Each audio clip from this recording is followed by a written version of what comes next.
I mean, I notice this thing here, and me like go session where you dance and party when I have nothing to do with Rasta. You just go party and dance and feel good and you go home. But you have Rastafari function where if you claim Rastafari, at least once you're supposed to present yourself there. Now why I bring up that is that you have a whole heap of Rasta artists. You see them all at the party, them and the Smurf, this and the this, that and the this, that. And you never see them a Rasta function yet. I don't understand that. Why I want to claim Rastafari and the only place him go is where the soca session there and dancehall session and everything there. And when it come on to things like all the commemoration of the Carol Garden atrocity or any function as it relates to Rastafari, you never see certain man there so yet. That's weird, man. That's really weird. Because it's not just a group I want to fight. From your Rasta, you involve yourself. After you claim Rastafari, you're supposed to involve yourself in the liberation process. And if you're not involved in the liberation process, then what is the purpose of being a Rasta? Rastafari is liberation. That is why Leonard Howell say Emperor Selassie is to liberate us from white supremacy and colonialism.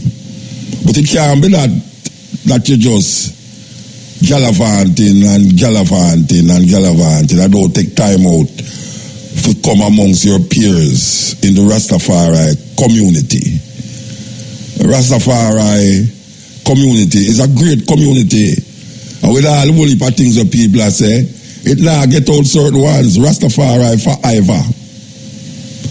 But why you look all the ones them who responsible for really organize that commemoration is one of the best ones them, and I've been to all of them. It's one of the best ones I've been to so far. And it's sweet me because I go to Laughter 4 and the police never come lock it down. You know, so yeah, why heal up the ones them. Whether I call no one name, because if we call a one name now, we have to call a name, and they will not remember all the name them. But if you know who was part of the organization, it was a wonderful organized community project for the Rastafari community. And we hope we can maintain that structure continuously. And we see certain things that make move, and we see the Rastafari Carrigan Benevolent organization and make some move in the interest of the elders. And we just say continue, even though we know governments here, we know the process here, but we have to just continue. It's just so it go. We can't give up. Because we don't come here to give up. Because we reach too far now for a turn back. You know, we reach too far. Remember saying, say, you reach a river Jordan and you turn back. You know, we can't reach so far and not turn back. Because some of we really not turn back. Because we don't have no back to go. But would I really like say, especially artists, especially the artists them who always are declared Jah Rastafari on stage, to be more involved in the liberation. It can't be that you have to go at every Renaissance, Stone Love, all of the dance them will have nothing to do with Rasta. I mean, I tell a man not to go there, so, because if me feel it, me go there. Because me love go to Raytown. And me play music where it have nothing to do with Rasta. But we have to remember, we take up a mantle, we take up a crown. That crown that was once stands become the crown now. We take up that locks. And it can't just be a fashion statement for someone, especially reggae artists. That's why I hope people don't like reggae artists, you know, because them say reggae artists them sell out the thing. Yeah, them say reggae artists sell out the vibes. And sometimes I listen to them and I can't say nothing. Can't say nothing. But the liberation is not yet your Uro. You ever hear that tune? Not yet to Uro. Not yet to Uro. But we continue the journey. We continue the journey because we know say we Africans will fight. And it is necessary because we are confident in the victory of good over evil. This is the Cutting Edge on IRFM. You know, we'll play a youth child at the last year. I think year before last. Named Mar, with a true name, Ghetto Life. But me not hear him again. I'm just come off. So as a youth, we have some serious potential. I don't hear him again. Mar, where there? Would I like some more tune, you know? Yeah, this is the Cutting Edge. Pat Clark, come in. Welcome to Jamaican Roots and Culture. I'm Pat Clark. Tonight, we look at one of our female word warriors. Roots firm in the ground, stand up strong like any tree trunk. As the universe makes space for this one. What a thing, the cherry tree, I come to maturity. She has been described as an African guerrilla woman. This petite black belt martial arts instructor is a revolutionary who speaks on behalf of oppressed peoples throughout the world. Cherry Natural is concerned about women and their struggles, their rights to equal social and economic opportunities, and her poems make no apologies in addressing these issues. Her work celebrates poetry, advocates militancy, and celebrates women. Everyone knows her as Cherry Natural, but her given name is Marcia Wedderburn. Inspired by Jamaica's own legendary folklorist, poet, actress, and author Louise Bennett, Cherry Natural has been entertaining and using her work to educate people from all over the world for almost 20 years. It all started when Cherry was 12 years old. Using Miss Lou's works on which to hinge her own style of writing, she penned a poem called Time Hard, which won favor with both her teacher and classmates. From that time until now, Cherry Natural has done nothing but write and perform her poems. Her collection of poems to date is somewhere in the region of 3,000. Her poems reflect her militancy, her ability to use her art to heal, liberate, and motivate. She gets her fulfillment from the changes her works bring about among women who are still among the most oppressed and suffer from low self-esteem. But she also writes to motivate men and children. In fact, Cherry Natural writes to motivate the human race because, as she puts it herself, her greatest joy in life is to see people enjoying life and the privileges that come with living.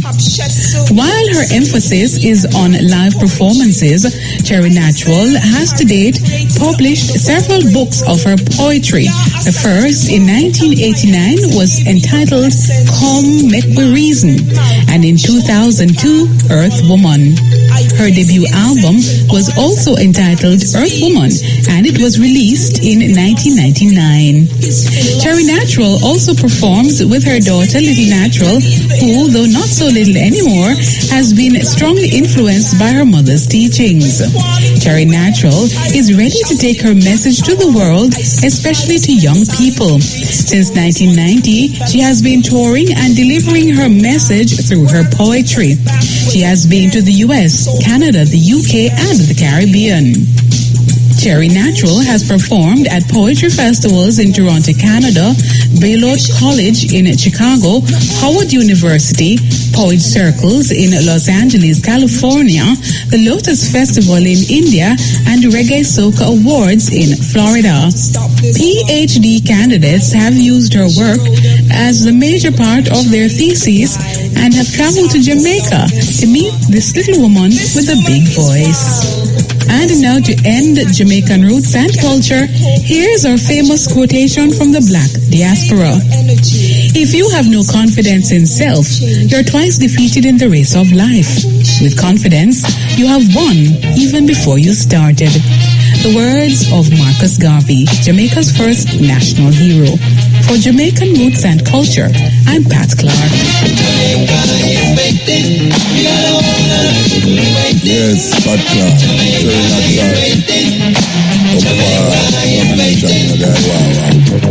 Full moon so bright, tropical delight, happy native dancing, morning, noon and night. Yeah, we'll be up at 11th of May at the Pegasus Hotel.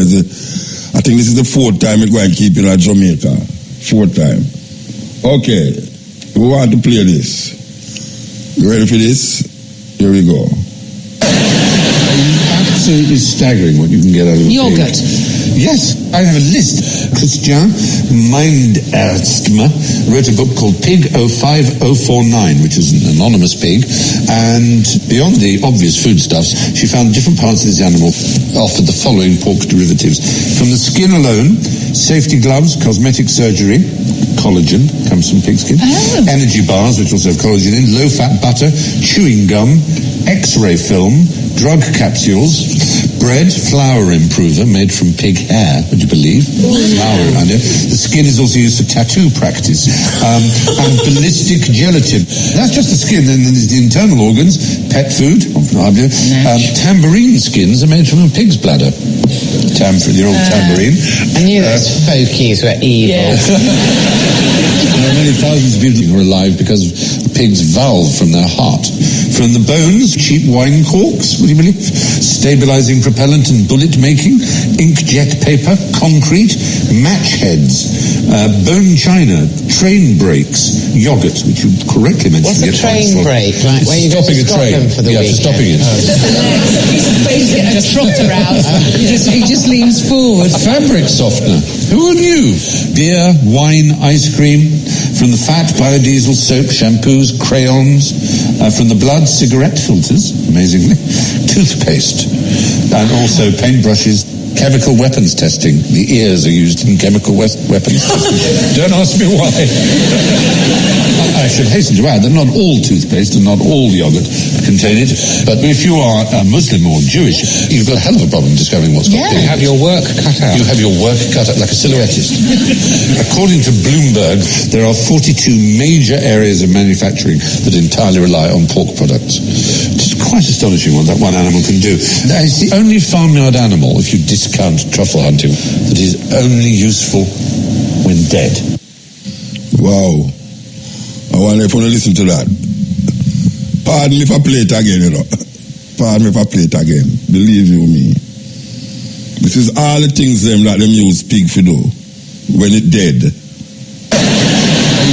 Absolutely staggering what you can get out of a yogurt. pig. Yes, I have a list. Christian Mindersma wrote a book called Pig 05049, which is an anonymous pig, and beyond the obvious foodstuffs, she found different parts of this animal offered the following pork derivatives.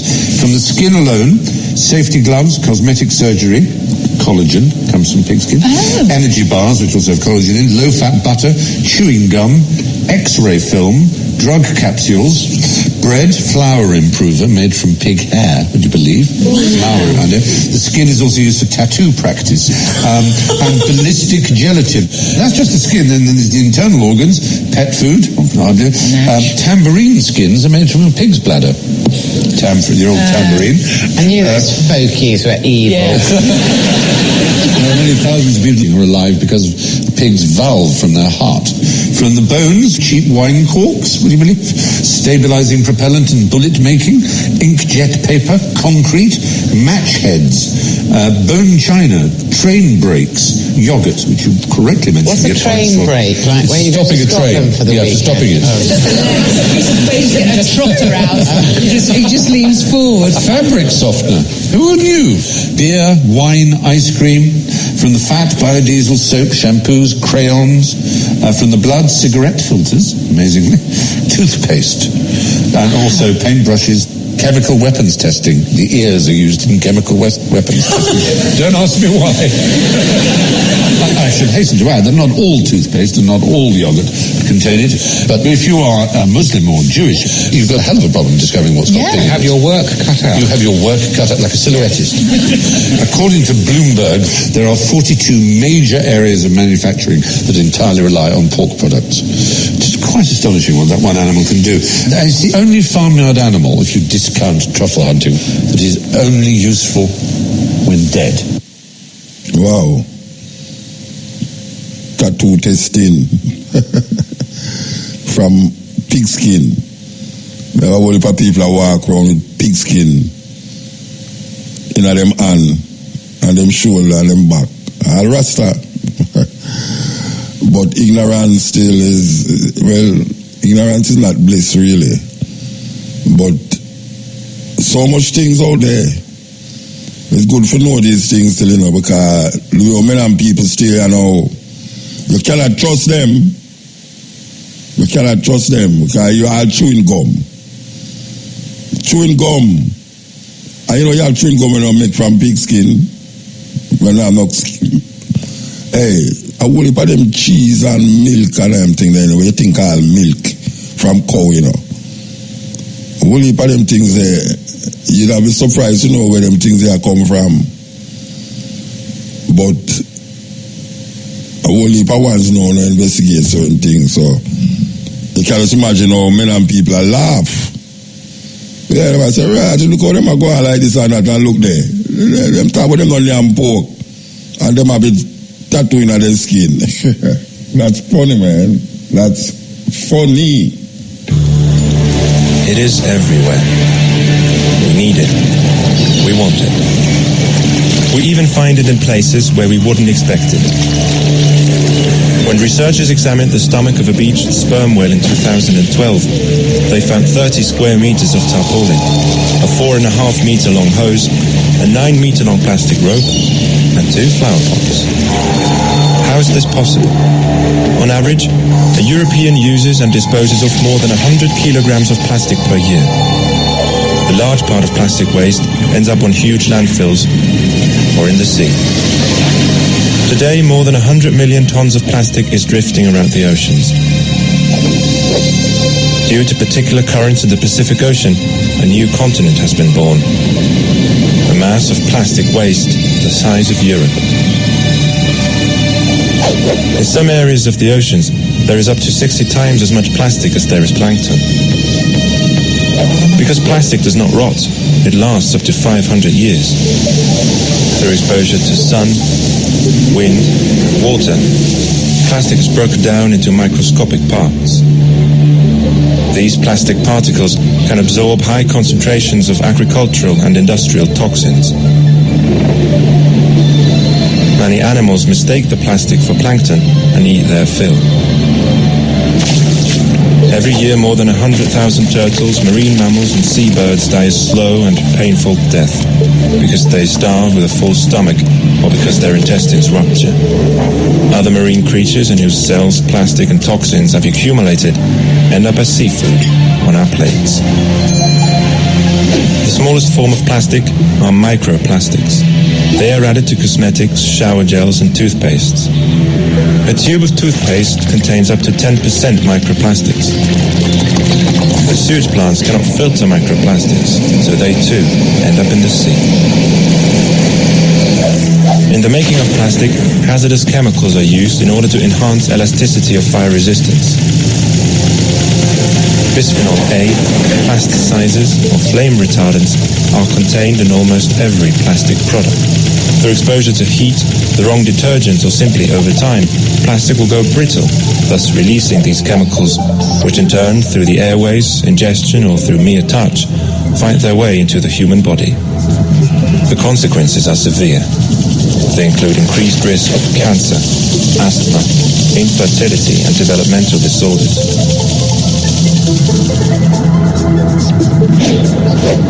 The plastic industry tries to cover up any scandals and runs a gigantic lobbying campaign in order to prevent stricter laws or inquiries. Plastic factories are veritable fortresses. the plastic production process a tightly kept secret. This is one of the reasons why no one is exactly sure what substances are added to the plastic. Over the course of the last 10 years, only 11 chemical substances could be analyzed out of a total of 100,000 possible additives. But there is hope yet. Intelligent robot nets, or fishing boats converted to floating recycling factories, are intended to cleanse the oceans. Bioplastic made of maize or starch could replace conventional plastic. However, its production consumes valuable food, so it's no solution for satisfying the global demand for plastic. This is why you must radically change your consumption behavior. Pay attention to the packaging of products. Substitute paper or cloth bags for plastic bags. Don't throw away old plastic, but recycle it and use plastic-free products. Are we going to allow the destruction of the earth to continue? If we act now, there may still be hope for future generations, before the miracle material definitely turns on its creator.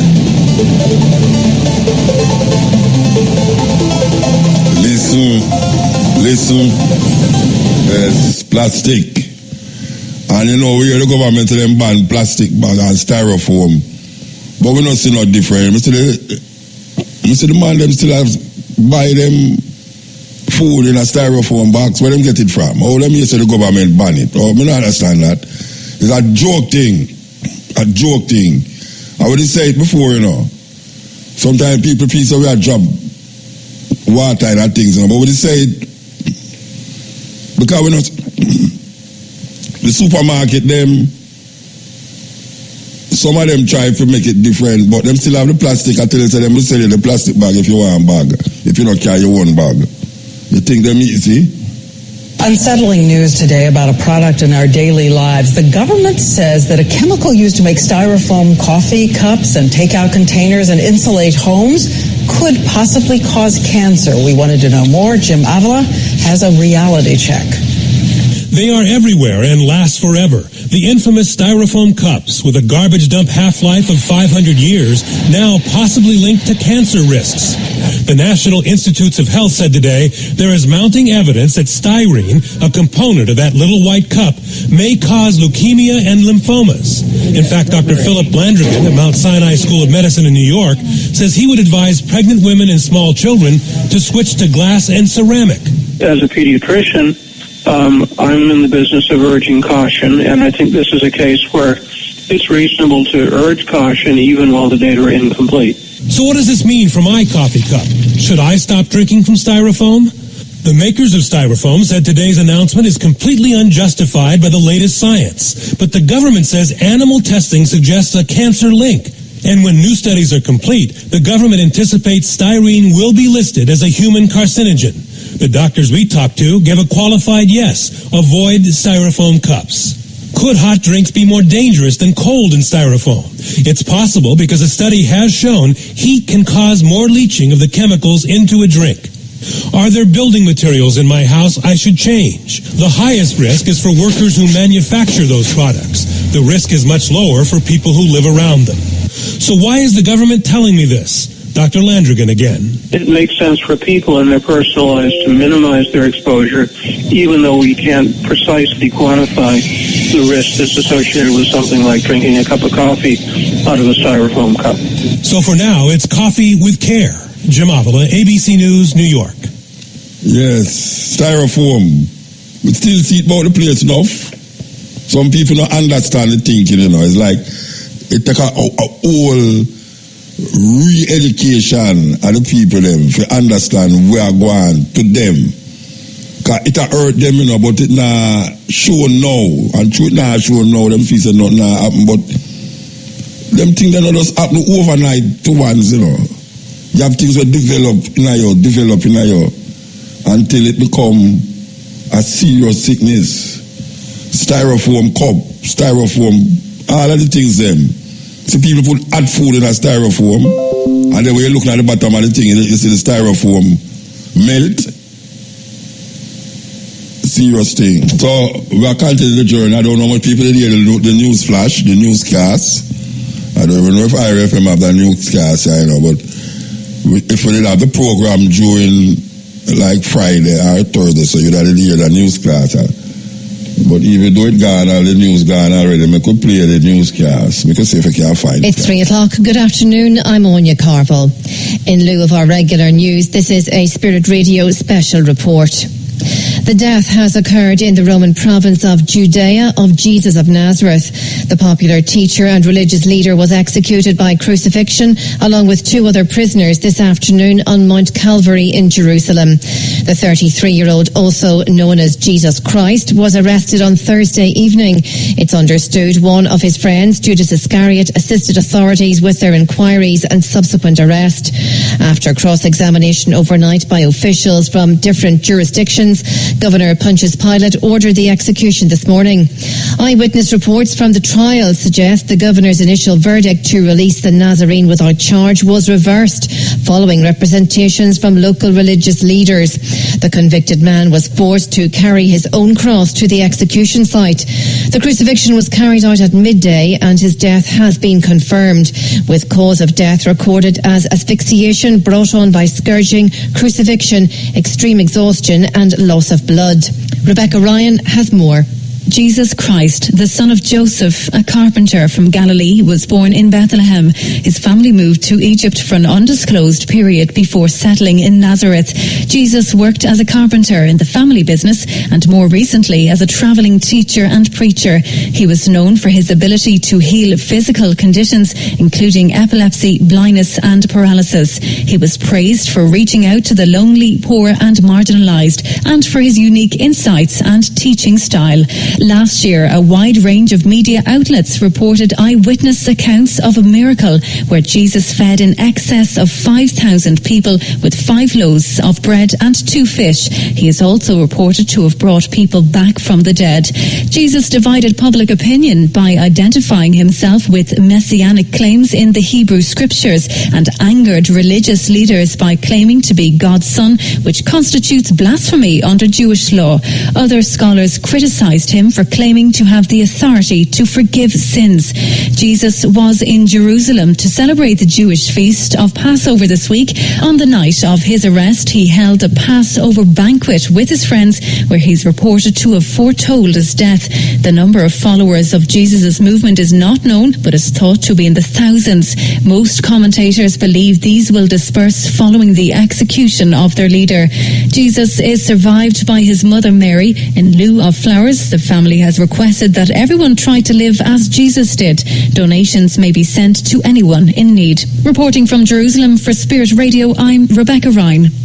Meanwhile, doubts have emerged over the legitimacy of the trial of Jesus of Nazareth.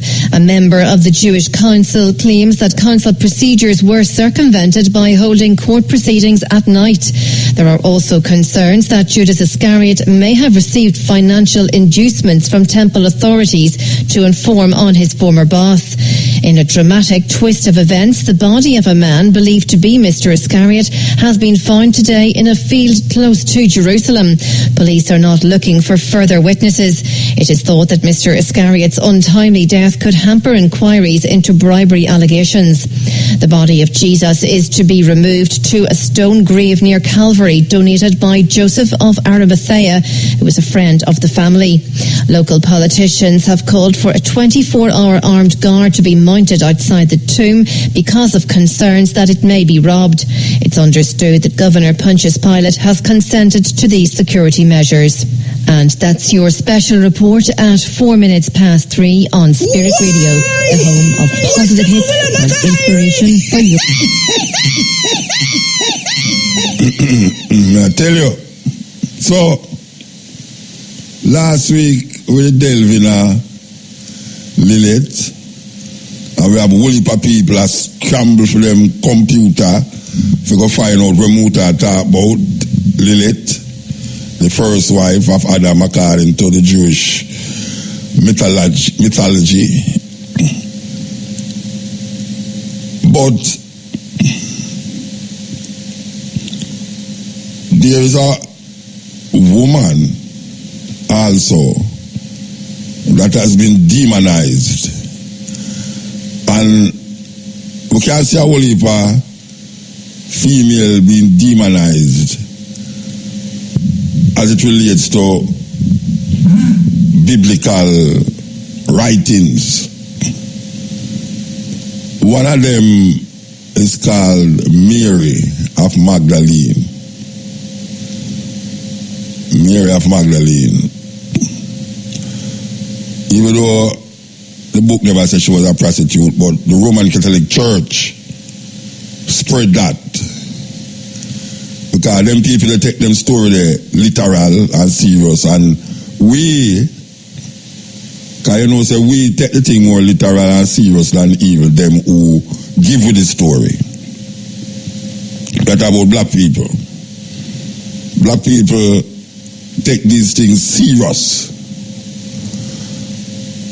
So them have this woman who them says the closest woman to the man in the Bible them called Jesus. And when we look on the story and how she weave into the story and then them weave her out of the story, you recognize there's something wrong with the church. Because here's a woman who them claim say take her tears and wash Jesus' foot and then use her ear and wipe it. And then here's a woman where them say the first person we see him when him raised was this woman. And she was one of the women who was outside of the family, who was at the cross when he was on his way to death. The reason why I bring up the story is that a whole heap of people believe these stories and them fashion them whole thinking and understanding around these stories. When these stories is not real, it's not real thing. No, it never happened. Literally, it never happened. But we find all sort of interpretation to these stories to make it make sense to it. Yet still, African people did have them all concepts and ideas long before these stories come to us. The thing is now that we have taken up these stories as our saving grace of stories and has placed our story into some abyss and pit where we say we don't have to deal with those things. Even those things is ours. And this mirror thing is not ours. This mirror thing was made up by some guys who colonized parts of Africa. Colonized part of Africa. We're talking about the Romans and the Greeks. When them colonized part of Africa and become the government and all the influences around that area was Greek and Roman influence. And these stories was written in Greek. And don't make them fool you. It's not no fisherman them are write them story there. The story them could not have been written by fishermen in those ways. Those stories was written by educated people who know what them was doing. But we'll get back to the story of this woman.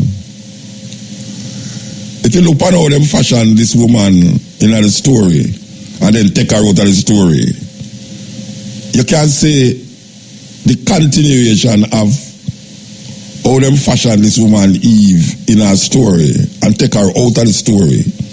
And the way them take her out of the story is to place her in the position of subservience and also of wicked. Because remember, it was Eve who carried this fruit to her husband, even though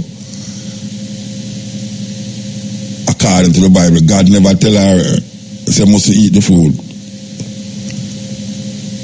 God tell her husband the fruit of knowledge, the tree of knowledge. Him say, you must eat it. But when she go find out something now and she do it, she carry it to her husband, and her husband did eat. And the weirdest thing is that the story tells us that on the day that you eat that fruit, you shall surely die. And them eat the fruit and them never dead. And it also said the serpent is a deceiver, because the serpent look at the woman and say, God know that if you eat this fruit, you'll be like him, knowing good and evil. Why would God not want man to be like him? Yet still right now, we are scrambling to be like him. We are scrambling to be like him. Yet still is him. Did put it, said the serpent deceived the woman by saying, on the day that you eat that fruit, you will be like him, knowing good and evil. To the point where him run them out and say, let's man take out the fruit of good and evil and be like us. Let us cast him out of the garden and put a flaming sword in front of the garden. So the woman is subservient already by coming out of the ribs, coming out of the man's ribs. And then him place her in a situation where she have a baby, but she have it in pain. And this is the curse that is placed upon the woman. We supposed to believe these things, you know. Because you have black people who will tell us that the reason why women have pain when they have child is because the curse of Eve. Yes? The curse of Eve caused black people to have women go through childbearing through pain because of this little verse. We tell with that. And we continue through history. The point is that we never did see our women in a certain way where we claim them to be evil. And every time them rise up, we write about them as evil. But we embrace the matriarchs of the village. We embrace the goodness of the matriarchs of the village. And we elevate them in the village. So a matriarchal society is one in which the female is recognized and placed on a pedestal by other women and then by the men. And if you look at a lot of the African retentions, the female play a great part in the whole spirituality and the divine energy that passed down through the generations.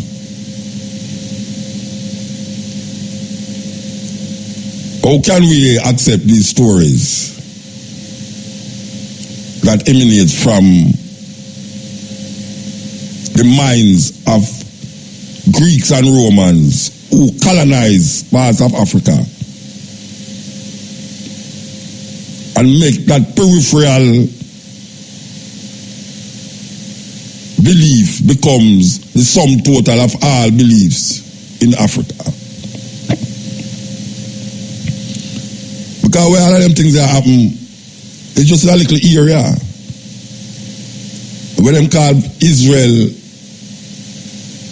Palestine, is in Northeast Africa. Because the only thing that divides these places is the Suez Canal. And the Suez Canal is man-made. And we would have to ask the question, if all of them things are going in just one little spot, what the Chinese them did that do when these things are going in China? What the Aboriginal people did that do in Australia? What the African them did that do in Southern Africa and Western Africa? That now we can now center our whole life of a peripheral thinking that we know colonized Africa up to this day, that don't allow us to see the female energy as part of that consciousness that's supposed to guide we in our life. Because I hear man sing about them mother every day, yet still them destroy women, like the woman where them destroy is not a mother too. How can you sing about your mother yet till you abuse other mothers?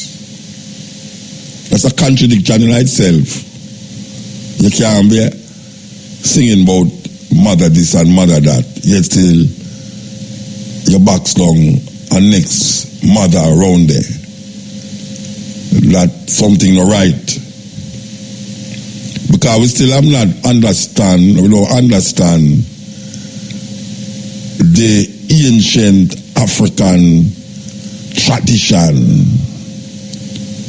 You got Africa, if a man carve a spoon and put a male in the angle, him carve a next one and put a female in the angle. The Queen Nyabinghi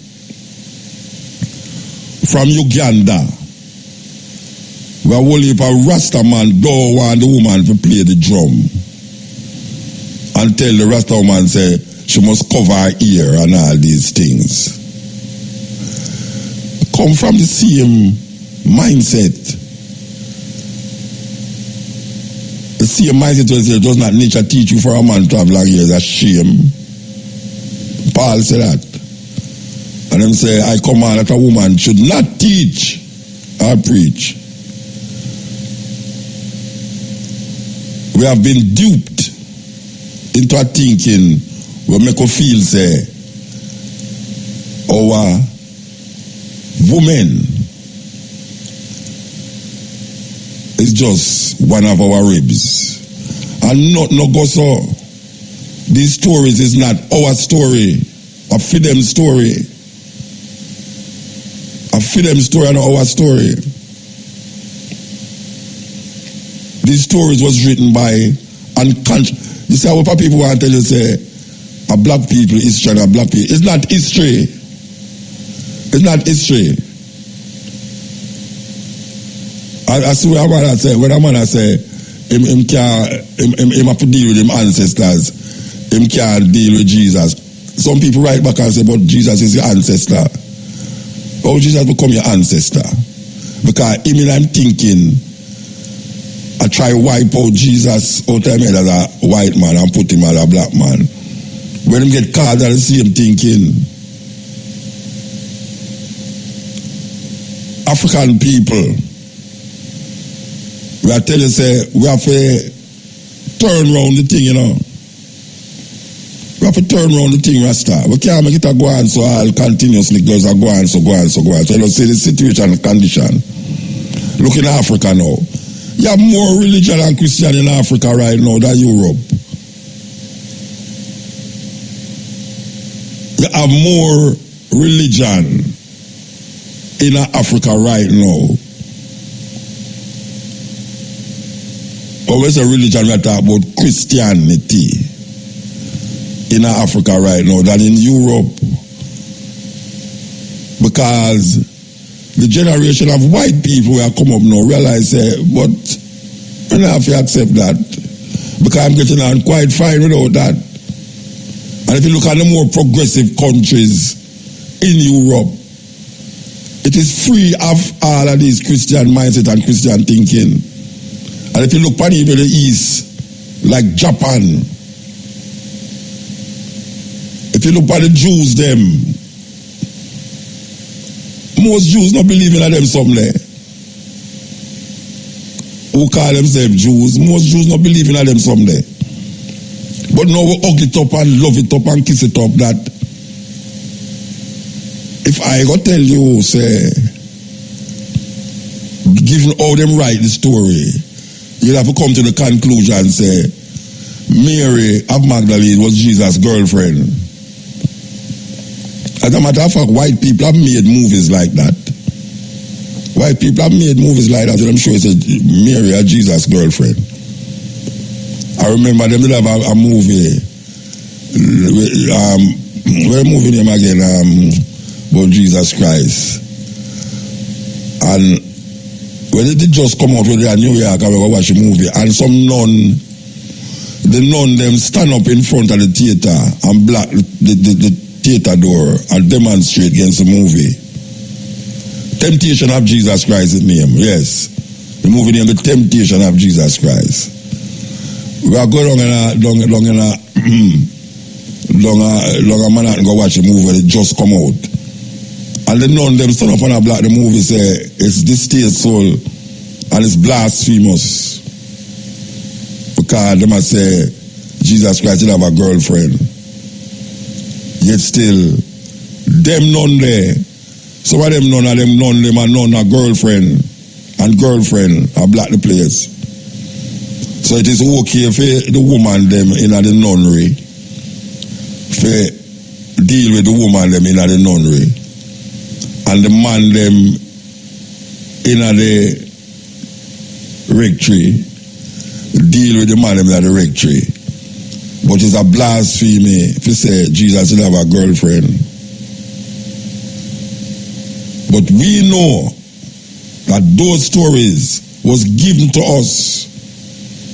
No man can prove to me, say them stories are black people history. It have nothing to do with black people history. Because it is not real. And even if it is real, it really are the minds of the people them who did not make it up. And these stories were very difficult for a black person who's a Christian because they're African. It's very difficult for them to say that.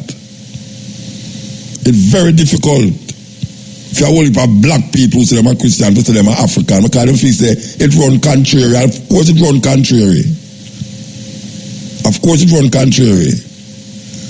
Because if you look on most of the women them who you're supposed to know about, if you start to just think on 4 women in the Bible you know about,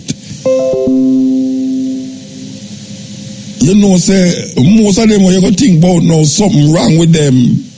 Even Mary, who them says the mother of Jesus. Because them say, of all the things that happen now is that this woman never have sex to bring in the Savior of the world, she never have sex. That is a total dysfunction.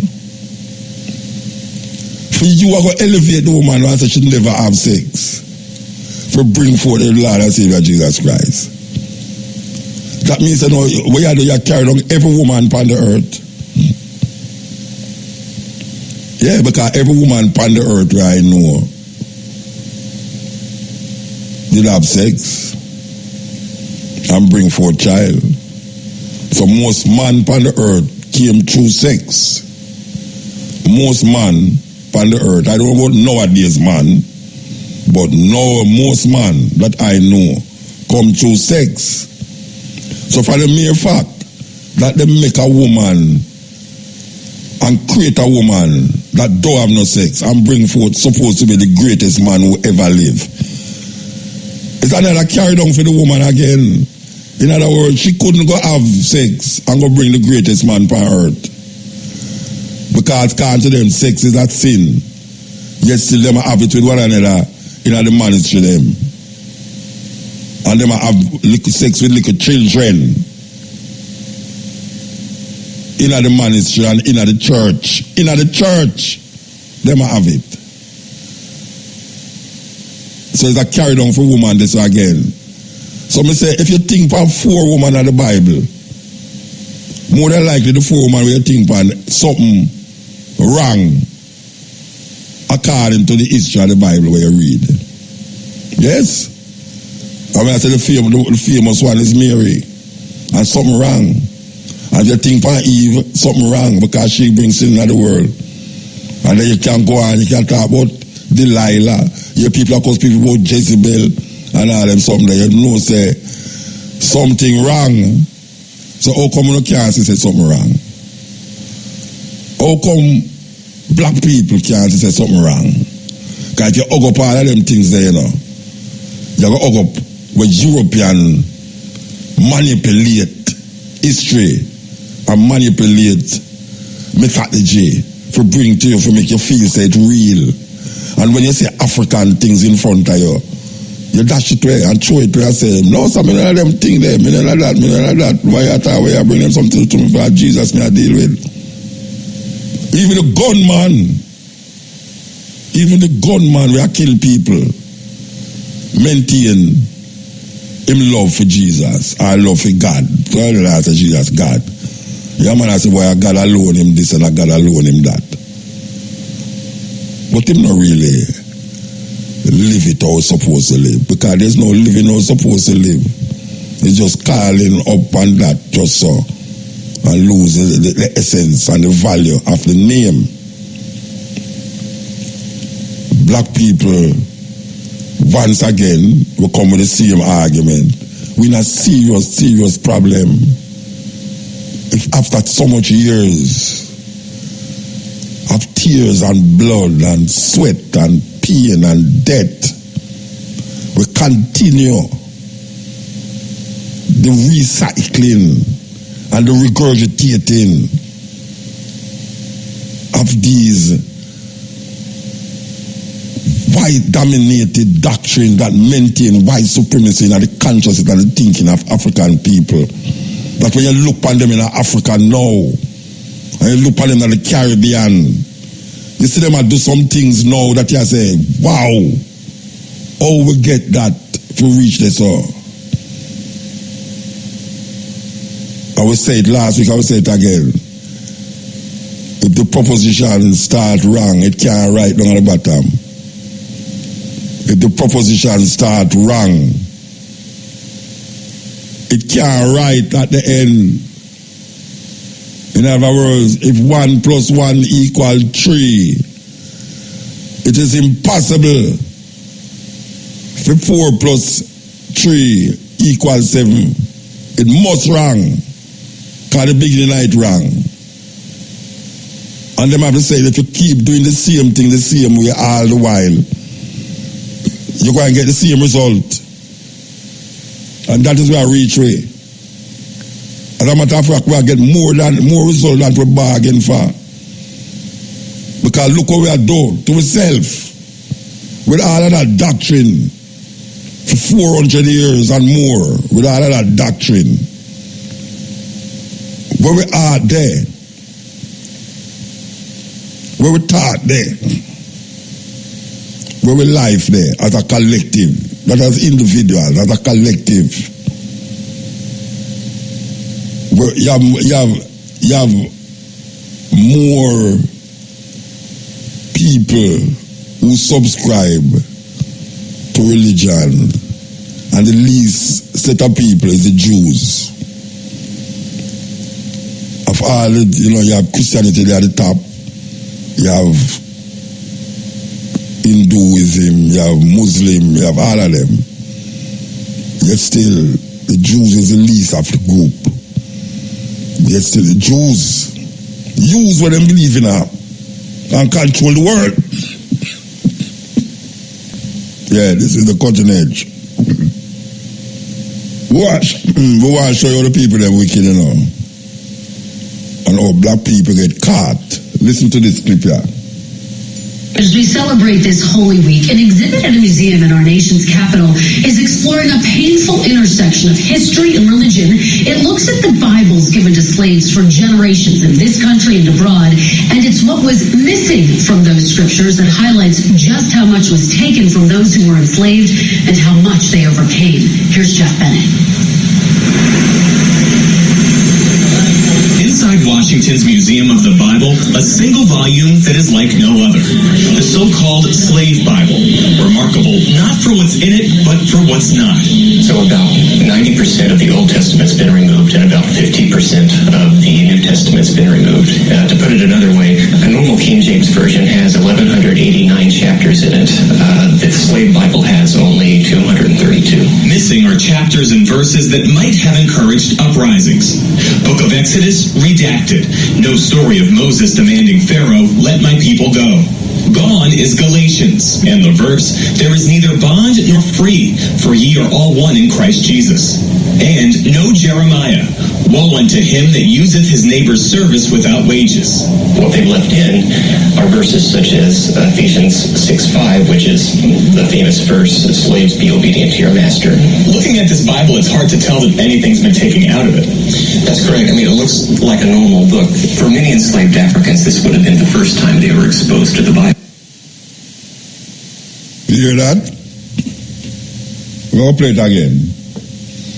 As we celebrate this Holy Week, an exhibit at a museum in our nation's capital is exploring a painful intersection of history and religion. It looks at the Bibles given to slaves for generations in this country and abroad, and it's what was missing from those scriptures that highlights just how much was taken from those who were enslaved and how much they overcame. Here's Jeff Bennett.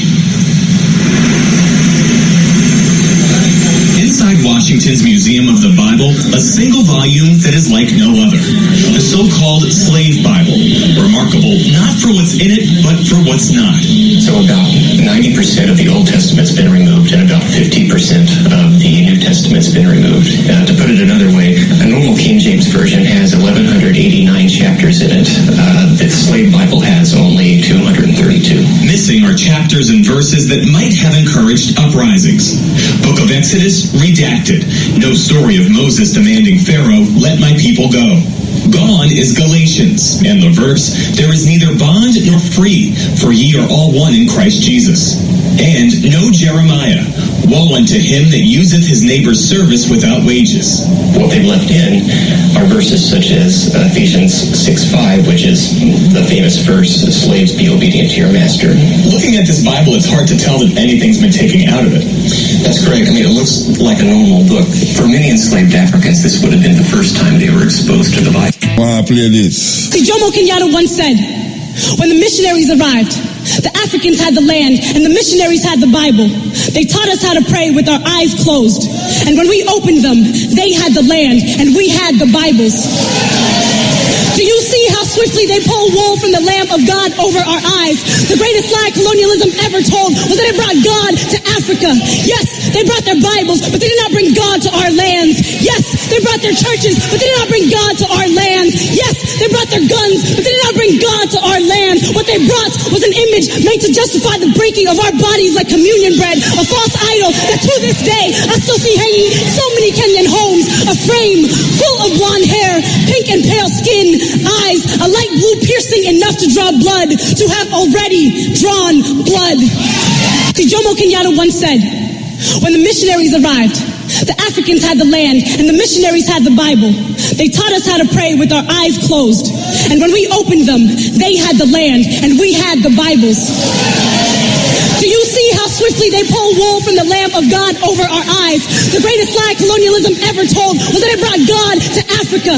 Yes, they brought their Bibles, but they did not bring God to our lands. Yes, they brought their churches, but they did not bring God to our lands. Yes, they brought their guns, but they did not bring God to our lands. What they brought was an image made to justify the breaking of our bodies like communion bread, a false idol that to this day I still see hanging in so many Kenyan homes, a frame full of blonde hair, pink and pale skin, eyes, a light blue piercing enough to draw blood, to have already drawn blood. I would like to tell you a few personal stories about what I like to call the danger of the single story. I thought about this when I left Nigeria to go to university in the United States. I was 19. My American roommate was shocked by me. She asked where I had learned to speak English so well and was confused when I said that Nigeria happened to have English as its official language. She asked if she could listen to what she called my tribal music and was consequently very disappointed when I produced my tape of Mariah Carey. So after I had spent some years in the US as an African, I began to understand my roommate's response to me. If I had not grown up in Nigeria, and if all I knew about Africa were from popular images, I too would think that Africa was a place of beautiful landscapes, beautiful animals, and incomprehensible people fighting senseless wars, dying of poverty and AIDS, unable to speak for themselves. and waiting to be saved by a kind white foreigner. So that is how to create a single story. Show a people as one thing, as only one thing, over and over again, and that is what they become. I recently spoke at a university where a student told me that it was such a shame that Nigerian men were physical abusers like the father character in my novel. I told him that I had just read a novel called American Psycho. And that it was such a shame that young Americans were serial murderers. It would never have occurred to me to think that just because I had read a novel in which a character was a serial killer, that he was somehow representative of all Americans. And now this is not because I'm a better person than that student, but because of America's cultural and economic power. I had many stories of America. I had read Tyler and Updike and Steinbeck and Gateskill. I did not have a single story of America. I've always felt that it is impossible to engage properly with a place or a person without engaging with all of the stories of that place and that person. The consequence of the single story is this: it robs people of dignity. It makes our recognition of our equal humanity difficult. It emphasizes how we are different rather than how we are similar. Stories matter. Many stories matter. Stories have been used to dispossess and to malign, but stories can also be used to empower and to humanize. Stories can break the dignity of a people, but stories can also repair that broken dignity. Yes. The time is 12 o'clock in Jamaica. Yeah, this is the Cutting Edge on RFM, 20 odd years and counting. I want you to listen to this. Listen to this. This is the hackle. Respect the hackle. This is Mariah. She's a master wig maker whose skill and expertise has made her a celebrity favorite. This is what they do after they cut it off the ponytail to get that shorter hair out. She painstakingly sews each wig by hand in a process that can take months to complete and cost as much as $15,000. Close it off, and then there you go. And how you tie it determines the way the hair flows and falls and parts. She knows everything there is to know about hair, except for one thing. Where does most of the hair being sold in the industry come from? I try to source from people who I know where it's coming from, but I don't know. As Refinery 29's senior beauty editor, I've been on set for dozens of shoots and interviewed hundreds of hairstylists. Nearly every one of their kits holds the same things: flat irons, curling irons, brushes, product, and hair. But Hollywood's best-kept secret is far from new. Both Black and Orthodox Jewish communities have openly worn hair for generations. But it's just now that the popularity has exploded into the mainstream. Celebrities have opened up on social media about wearing human hair, revealing just how common wigs and extensions are on the red carpet and in everyday life. Extensions have really pushed the hair trade up. People want things that are disposable. They just want long hair today, and that's that. There's something intimate and uncanny about wearing the hair of another person. It can transform the way you look, but at what cost? Close your eyes. I couldn't help but wonder who this hair once belonged to. It's difficult to trace the origin of much of the hair on the market.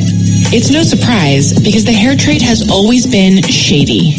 For centuries, hair brokers have used any means necessary to get their hands on hair. In the 1800s, peasant women in France were lured into being shorn like sheep. In the early 1900s, it was reported that hair sold in the States was coming from sewers and corpses in China.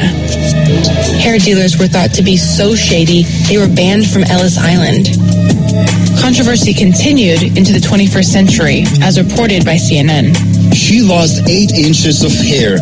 From the robber's perspective, it's quick and relatively easy money. One constant in all of this is that the hair trade sets up shop wherever women are the most disenfranchised. And the people who end up wearing the hair are often unaware of the journey it took to get to them. Most people do not know where their hair comes from, and I don't think they care. Rika Hales, the founder of a hair extension salon in Los Angeles, didn't particularly care either until she got scammed. I had already lost $10,000. I couldn't afford to lose any more. They had these great pictures. They tell you how it's going to perform. They sell you on a dream. That's the issue with it. Rika went on a hair buying trip to try to get some answers. I want to know if all the hair in Malaysia is really coming from Malaysia. She traveled across 6 countries and found the lack of regulation in America and around the world makes it hard to guarantee what you're getting. Push it. There you go. Oh, it fried the hair. I can smell it. It smells like, what is that? Is that burnt hair or is that plastic? That's plastic, mixed with what's known as fallen hair. It's the cheapest tier of human hair, collected from salon floors, hairbrushes, and drains. The hair is detangled, processed with chemicals, coated with silicone, and sometimes mixed with synthetic and animal hair. While okay for some uses, it's a less expensive version of a higher quality, more elusive hair. Virgin Remy. So everybody's secretive about where their hair actually comes from. That's where the hair broker makes his money. Remy, okay, you do it. Passing off non-Remy hair as Remy is just one of the many tactics of hair dealers. Where do you get your hair from now? I get my hair from India.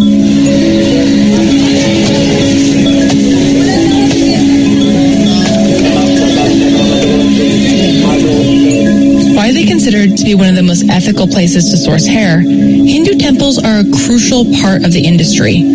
Every year, millions of devout followers travel to temples like this one, the Sri Venkateshwara Temple in the southern state of Andhra Pradesh. It's the most visited Hindu temple in the world, and perhaps the most lucrative. Here, devotees shave their hair as an offering to the gods, which becomes an easy revenue source for the temple, bringing in more than $7 million per year. It's a practice that provides a constant supply of cheap, high-quality hair. But it's not for everyone. For some, matching specific textures and colors is worth paying top dollar for. Blonde, red, wavy, coily. The more niche the hair is, the more expensive and harder it is to source, making this type of hair prime for exploitation. After months of back and forth, only one of them agreed to show us their operation. We set out to Vietnam to meet him. Vietnam is in a moment of major transition. With one of the fastest growing economies in Asia, its growth is a mix of opportunity and exploitation.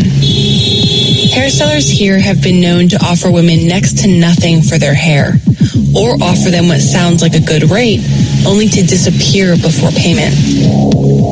Even though Dan agreed to meet us, I still had no idea what to expect or how legitimate his operation would be. Hi. The way other companies operate, everything is going to be under the radar. Some of the women that we've bought hair from, they've been scammed before.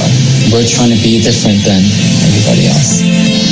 Dan's mission is to make his company, Remy New York, one of the first ethical and totally transparent companies on the market. These are going to be our dyed hairs. So we do have different varieties. This is so exciting. Colors. Yeah. Really cool. And you have short ones too. Sure. So if a girl were to come to you and want to cut her hair, but she has short hair, you would still buy it? Of course, yeah. Okay. We try not to turn away anybody just because everybody needs help. So this one is going to be one of our long ones. This one is pure virgin Remy. You can feel the softness of it. In my 6 years in the beauty industry, I had never seen hair like this. Amazing, right? Oh my gosh, this is so long. This level of high quality hair isn't something you can fake. And as soon as I saw Dan's hair, I knew he was doing something right. But he invited us out to see for ourselves. Dan travels across the region to buy hair, in person and at a fair rate.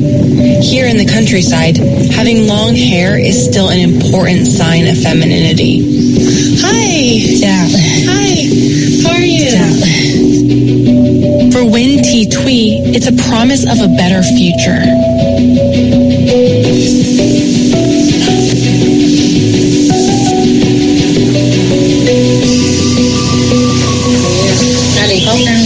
Gia đình khó khăn rồi kiếm thêm chút đỉnh tiền để xoay sở trong gia đình. Will you miss your long hair? Rất là nhớ mái tóc này lắm. Nó rất đẹp, mượt mượt. Coi như là mái tóc này là một lát nữa cắt đi là mình rất là buồn. Không biết mình nghĩ cái mái tóc ngắn mình như thế nào nữa.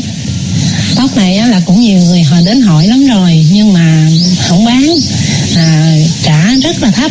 Because for the previous times they only offer about $2 or $3 for her hair. That's like actually criminal. Cái chú này đến hỏi là trả giá cao cho nên đồng ý bán.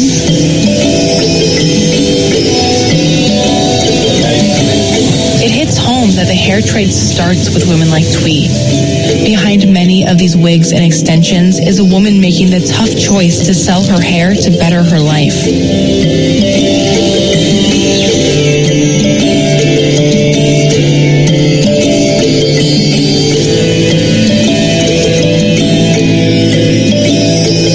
Dan zip ties Twee's hair to avoid tangling and to keep it all in the same direction after it's been cut.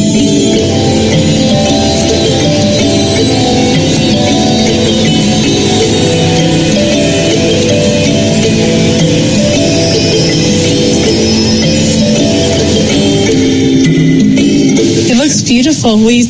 I think you look beautiful. You look young and fresh and really pretty. Will you tell her that? Nói cắt tóc xong tóc cô rất là trẻ trung, dễ thương hơn. Dude, yeah. How are you feeling? Cô cảm giác sao bây giờ sao rồi? Thì cũng rất. Dan paid Twee a little over $100. The money is more than a month's worth of living expenses for her entire family, enough to buy livestock that will bring a new income stream for years to come. Dan's rates are not only unheard of, they have the potential to change lives. It's a mission Dan's taking across the country.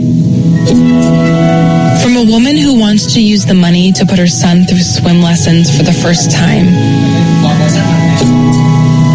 to another who needs to pay for books and tuition at school next semester, and even a woman who wants to advance herself through the trade. You know, there's no shortage of hair companies in the world, but there's no companies that want to make a difference, that want to change lives. The reason why I'm doing this is because I know that nobody else will, and nobody else has. While it's still the early days for Dan's company, a lot of eyes are on him to see if Remy New York can be a new standard within the industry. What does an ethical supply chain for hair look like? It sort of looks like fair trade. This guy in Vietnam. Yeah, this is the Cutting Edge on RFM, 20 odd years and counting. I want you to listen to this. Listen to this. This is the hackle. Respect the hackle. This is Mariah. She's a master wig maker whose skill and expertise has made her a celebrity favorite. This is what they do after they cut it off the ponytail to get that shorter hair out. She painstakingly sews each wig by hand in a process that can take months to complete and cost as much as $15,000. Close it off, and then there you go. And how you tie it determines the way the hair flows and falls and parts. She knows everything there is to know about hair, except for one thing. Where does most of the hair being sold in the industry come from? I try to source from people who I know where it's coming from, but I don't know.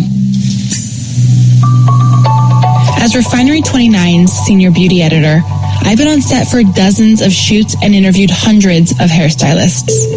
Nearly every one of their kits holds the same things: flat irons, curling irons, brushes, product, and hair. But Hollywood's best-kept secret is far from new. Both Black and Orthodox Jewish communities have openly worn hair for generations. But it's just now that the popularity has exploded into the mainstream. Celebrities have opened up on social media about wearing human hair, revealing just how common wigs and extensions are on the red carpet and in everyday life. These extensions have really pushed the hair trade up. People want things that are disposable. They just want long hair today, and that's that. There's something intimate and uncanny about wearing the hair of another person. It can transform the way you look, but at what cost? Close your eyes. I couldn't help but wonder who this hair once belonged to. It's difficult to trace the origin of much of the hair on the market. It's no surprise because the hair trade has always been shady. For centuries, hair brokers have used any means necessary to get their hands on hair. In the 1800s, peasant women in France were lured into being shorn like sheep. In the early 1900s, it was reported that hair sold in the States was coming from sewers and corpses in China. Hair dealers were thought to be so shady, they were banned from Ellis Island. Controversy continued into the 21st century, as reported by CNN. She lost 8 inches of hair. From the robber's perspective, it's quick and relatively easy money. One constant in all of this is that the hair trade sets up shop wherever women are the most disenfranchised. And the people who end up wearing the hair are often unaware of the journey it took to get to them. Most people do not know where their hair comes from, and I don't think they care. Rika Hales, the founder of a hair extension salon in Los Angeles, didn't particularly care either until she got scammed. I had already lost $10,000. I couldn't afford to lose any more. They have these great pictures. They tell you how it's going to perform. They sell you on a dream. That's the issue with it. Rika went on a hair buying trip to try to get some answers. I want to know if all the hair in Malaysia is really coming from Malaysia. She traveled across 6 countries and found the lack of regulation in America and around the world makes it hard to guarantee what you're getting. Push it. There you go. Oh, it fried the hair. I can smell it. It smells like, what is that? Is that burnt hair or is that plastic? Plastic, mixed with what's known as fallen hair. It's the cheapest tier of human hair, collected from salon floors, hairbrushes, and drains. The hair is detangled, processed with chemicals, coated with silicone, and sometimes mixed with synthetic and animal hair. While okay for some uses, it's a less expensive version of a higher quality, more elusive hair. Virgin Remy. So everybody's secretive about where their hair actually comes from. That's where the hair broker makes his money. Remy, okay, you do it. Passing off non-Remy hair as Remy is just one of the many tactics of hair dealers. Where do you get your hair from now? I get my hair from India.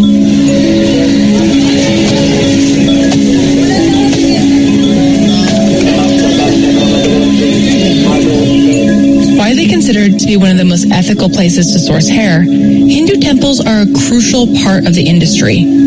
Every year, millions of devout followers travel to temples like this one, the Sri Venkateshwara Temple in the southern state of Andhra Pradesh. It's the most visited Hindu temple in the world, and perhaps the most lucrative. Here, devotees shave their hair as an offering to the gods, which becomes an easy revenue source for the temple, bringing in more than $7 million per year. It's a practice that provides a constant supply of cheap, high-quality hair. But it's not for everyone. For some, matching specific textures and colors is worth paying top dollar for. Blonde, red, wavy, coily. The more niche the hair is, the more expensive and harder it is to source, making this type of hair prime for exploitation. After months of back and forth, only one of them agreed to show us their operation. We set out to Vietnam to meet him. Vietnam is in a moment of major transition. With one of the fastest growing economies in Asia, its growth is a mix of opportunity and exploitation. Hairstylists here have been known to offer women next to nothing for their hair, or offer them what sounds like a good rate, only to disappear before payment. Even though Dan agreed to meet us, I still had no idea what to expect or how legitimate his operation would be. Hi. The way other companies operate, everything is going to be under the radar. Some of the women that we've bought hair from, they've been scammed before. We're trying to be different than everybody else. Dan's mission is to make his company, Remy New York, one of the first ethical and totally transparent companies on the market. These are going to be our dyed hairs. So we do have different varieties. This is so exciting. Colors. Yeah. Really cool. And you have short ones too. Sure. So if a girl were to come to you and want to cut her hair, but she has short hair, you would still buy it? Of course, yeah. Okay. We try not to turn away anybody just because everybody needs help. So this one is going to be one of our long ones. This one is pure virgin Remy. You can feel the softness of it. In my 6 years in the beauty industry, I had never seen hair like this. Amazing, right? Oh my gosh, this is so long. This level of high quality hair isn't something you can fake. And as soon as I saw Dan's hair, I knew he was doing something right. But he invited us out to see for ourselves. Dan travels across the region to buy hair in person and at a fair rate. Here in the countryside, having long hair is still an important sign of femininity. Hi. Chào. Hi. How are you? For Win T Twee, it's a promise of a better future.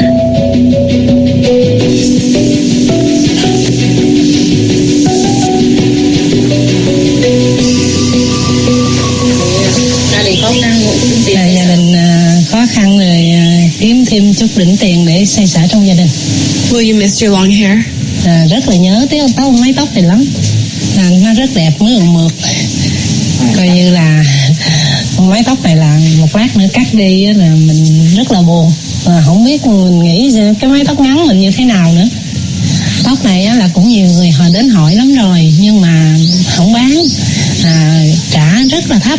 Because for the previous times they only offer about $2 or $3 for her hair. That's like actually criminal. Cái chú này đến hỏi là trả giá cao cho nên đồng ý bán.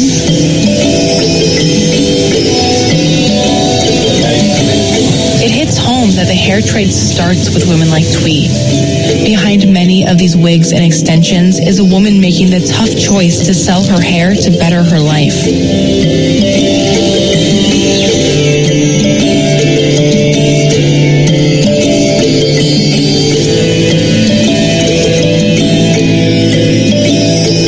Dan zip ties Twee's hair to avoid tangling and to keep it all in the same direction after it's been cut.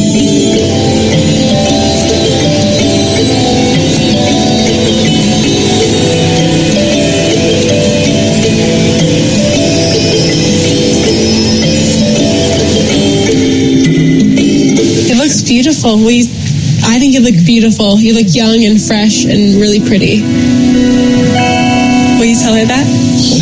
Nói cắt tóc xong tóc cô rất trẻ trung, rất dễ thương hơn. Dude, yeah. How are you feeling? Cô cảm giác sao bây giờ sao rồi? Thì cũng thích. Dan paid Twee a little over $100. The money is more than a month's worth of living expenses for her entire family, enough to buy livestock that will bring a new income stream for years to come. Dan's rates are not only unheard of, they have the potential to change lives.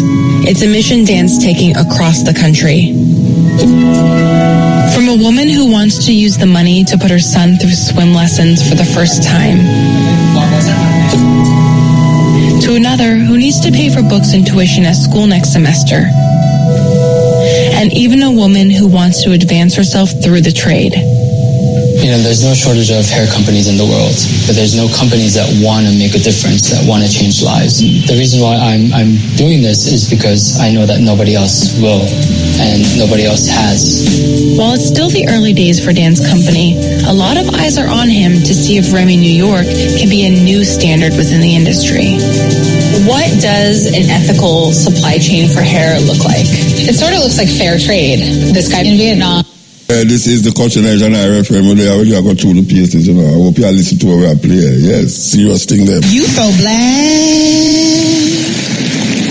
You so black. When you smile, the stars come out. You so black. When you born, the God come out. Black is not. Black when it's wrong and black when it's right. Black is pyramids and mathematics. Black is melanized in magic. Black is televised and in need of drastic black advancement. Black enhances, black with chances, black with privilege, black with pride, black on purpose on the black hand side, black and beautiful, black and blessed and highly favored, praise the Lord, black and blessed, black and so much more, black and nothing less, black and educated. Black is brilliance. Black is strong. Black is resilience. Black is song. Black is infinite, like hip-hop or space. Black is grace. Black is love. Black makes babies. Black babies grow up. Black is tough. Black is hard to do. Black is me. Black is you. Black is not something we get to choose, but it is something we get to cherish. It's something we get to wear, and we get to rock this with honor. I'm black like my granddaddy and my great-great-great-great-grandma.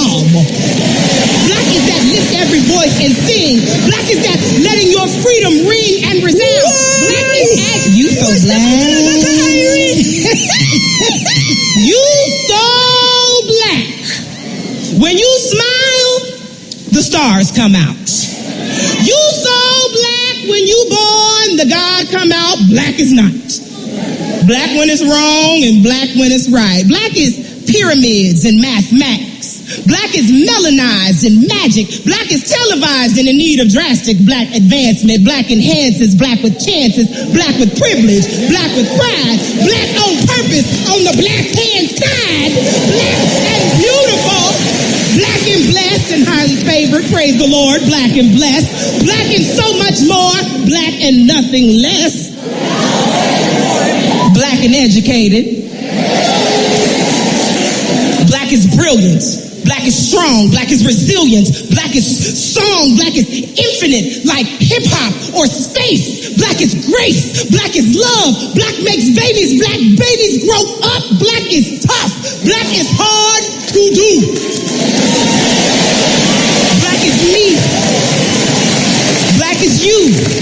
Black is not something we get to choose, but it is something we get to cherish. It's something we get to wear, and we get to rock this with honor. I'm black like my granddaddy and my great-great-great-great-grandma. Black is that lift every voice and sing. Black is that letting your freedom ring and resound. Black is adjective, adverb, color, and noun.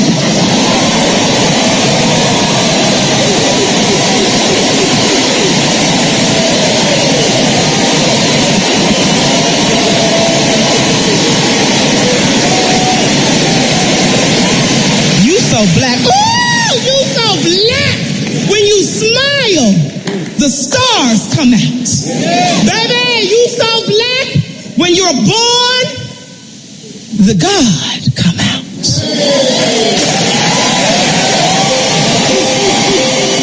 Yes, serious poem. I must remind you about this weekend, this poem, Poetry Festival in Portland, new venue. Well, not a new venue really, gone back away it used to happen at the agricultural school.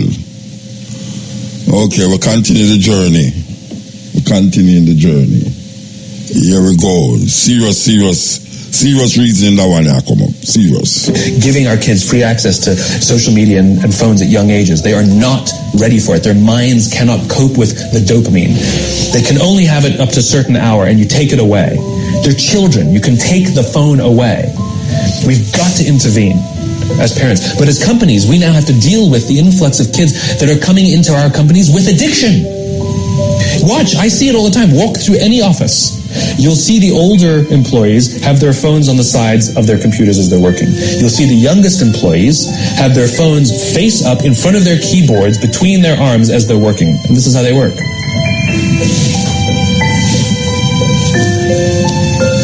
And the science is alarming.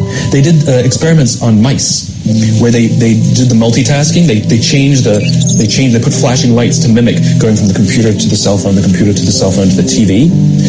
The mice that were exposed to the changing lights, it took them 3 times longer to solve a maze than the mice that weren't, and the damage was permanent. There is a subconscious reaction to these devices when we use them, okay? What if I were to hold my phone while I'm talking to you? I'm not checking it, it's not buzzing, it's not beeping, I'm nothing. I'm just holding it. Do you feel at this moment that you are the most important thing to me right now? No, you do not. Because there's a subconscious reaction we have to the device. When it is out, it makes the people around us feel that they are less important. So when we're walking down the halls in our offices and somebody says, hey boss, can I ask you a question? You go, sure, what's on your mind? We've just told them they're not that important. Or we can go, sure, what's on your mind? And if you don't have a pocket, find a shelf, put it on the shelf, come back and say, sure, what's on your mind? When we show up to a meeting, or a lunch, or a dinner, with our colleagues, our clients, or our friends, or our families, and we put the phone on the table, we have announced to everyone in the room that they are not that important to us. And by the way, putting the phone upside down is not more polite. My favorite one is when the meeting or at a lunch with someone that the phone will ring and the caller ID will pop up and they will go, I'm not going to get it. Oh, so magnanimous. Oh, I'm lucky to eat with you today. Or they could just put the damn thing away. You can tell how addicted we are. When somebody pulls out their phone when you're with them, how uncomfortable does that make us feel? You're walking down the street with someone, they pull their phone out. We feel stupid, so what do? We pull our phones out. We're so addicted. Somebody goes to the bathroom when we're at dinner, and what do we have to sit there by ourselves? God forbid we should look around the room for 5 minutes. We pull our phones out. Meetings, awful. What do we do when a meeting happens, right? Everybody's sitting waiting for the meeting to start. Bob's running a few minutes late. Bob's here? Okay, start the meeting. Do you know when relationships are built? All that in between time. Well, I tell the people them St. Kitts, we will be celebrating African Liberation Day in St. Kitts. Bless you. Hi, Yeah, man, Newton, Colonel, long time. Yeah, man. Yeah, man, bless you, love, man, and congratulations on the area. Long time not talk to you. You know, man. Congratulations on the if you are, you know? Yeah, man, give thanks. Yeah, listen to the radio, though. Yeah. Turn off the radio. I'll turn it on, yeah.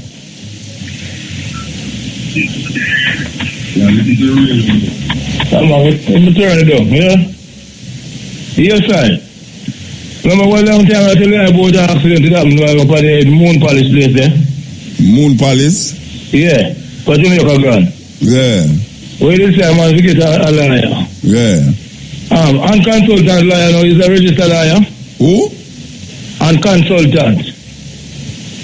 Is a registered liar. What name? Unconsultant. Who name unconsultant? Well, I saw the data we are dealing with, the business I deal with that. The liar name unconsultant? Yeah. No, the liar could not name unconsultant. Which part of the liar are they? St. John's. So you talk to her? Who she? Yeah, so you talk to her what happened? I talk to her, she have a thing going from a long time. I try to call her, I can't get her for a long while now, you know? So you don't go to her office? The office I go come like it move from this, I can't find her, you know? Right, with a bad looking man you be. A bad looking man. Yeah, anyway. What's your name? What's your name? Miss Garden. Miss Garden. Yeah. Yeah, she used to there. Which part she used to there? She used to there from Value. Beside Value. Beside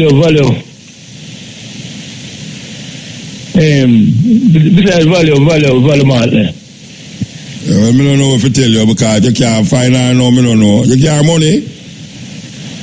She have work on the case here, right? So we can't get her. I try to call her phone. Every time we call him, and the phone I get said, can't take no call. I call out of service. Are you going to her office and the office not there? Yeah, them say move from a long while, you know? Well, I don't know what to tell you, brethren. You'll give her money? No, so she have work on the case, right? Without money? As soon as everything come through, you know. Oh, she will take pay when the thing come through. Yeah. Well, I don't know if I tell you now. I don't know if I tell you. Yeah, I have another issue still, yeah? Yeah, what happened? Yeah, but me tell you about that thing down, Industrial Center, down by Waterloo where they have been destroyed. There's a lot of youth out on the street side and can't find them for them. And I feel more like refurbish and build back that place. You can't take off enough of the youth off on the roadside and the crime with a cut off your well. Because them not learn a trade, you understand me? Which part that they say? Water lane, down by Water lane used to be, them demolish the place. Yeah. Yeah, but a lot of youth are dropped out of school and have nothing can do. You know? And it creates a lot of crime and violence at the communities them. Which we if them they have something for like a recreational facilities, we learn a trade. Them could have come off of the street and enough could have a trade will drop out of school. You understand me? Yeah. When you talk to the relevant authority, say them can't deal with that thing away from the art school. Because no youth, you know. Them thing they are about the place and now still, you know, the whole part community projects and community development are run by us some youth too. So, I don't know. So you can't start one? No, I have the funds, Rasta. If they have the funds, I don't do like things of yourself. You see me, I say? Okay. You don't have to have funds to start it, man. I have to have money, man. Okay. All right, remember, I have some music I did from longer time and I can't get through with them. Oh, yeah? And I come from Bob the Duke with customers party in the RG, come right back round. You used to make music too? Eh? You used to make music? Yes, man. I'm telling you about this with the plant of vineyard, Cancer 3 or 4 master. Oh. I remember the day when I go there, I see Mr. Young out of the front part, I see my place and I carry the song again. I just start playing the same time Peter touch it dead. You know? Okay. But it was on vinyl record them time there. Yeah. That time of the 80s? Yeah, 90s. Yeah. 84, 90s. Peter touched dead in the 80s? Yeah. Well, give thanks for the call. Yeah, man, I come link up here, still, no? Yeah, all right. Blessing, love. Yeah. Yes. Liar gone. Okay. I could see where we're there now. We're there, so. Yes, over there. Legend remix, yes. Cutting edge. Yes. Morning. Yes, sir. The cutting edge, you see, you can remind me how long ago it was found? 1992. 1992. Oh, because I remember you know when you was in the Arfitry Park, I play some music. Oh, yeah. Me hear you tell a man, say, boy, you have to start work on radio. Okay, that's on my sound system. Eh? That is when I play the sound system. Yeah, man, I'm there behind you, I'm tell you, say, you have to play some, I don't remember what me I tell you, but me I tell you, say, play some more so-and-so song, you know? But it look like you never hear me. Well, you can't tell me the so-and-so, you know, as mother played.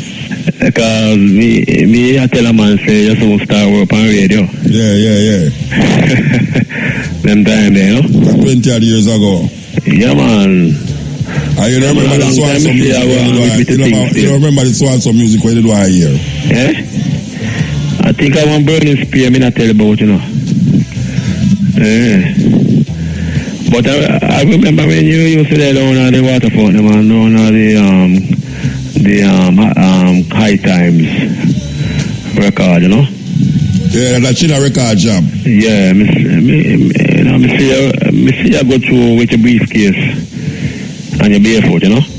Briefcase? Briefcase, man. You know, you used to have a briefcase, don't it? No, sir. Yeah, man, and them time I was 15-year-old. But me say, I go through the road and... Them time that you are 15? Hello? Them time that you are 15? I'm 15-year-old. Okay. I'm in across the road and one car near let me. So you watch the briefcase? Youth, mind yourself in a youth, mind you know, man. Why you remember all them something there? Yeah, man.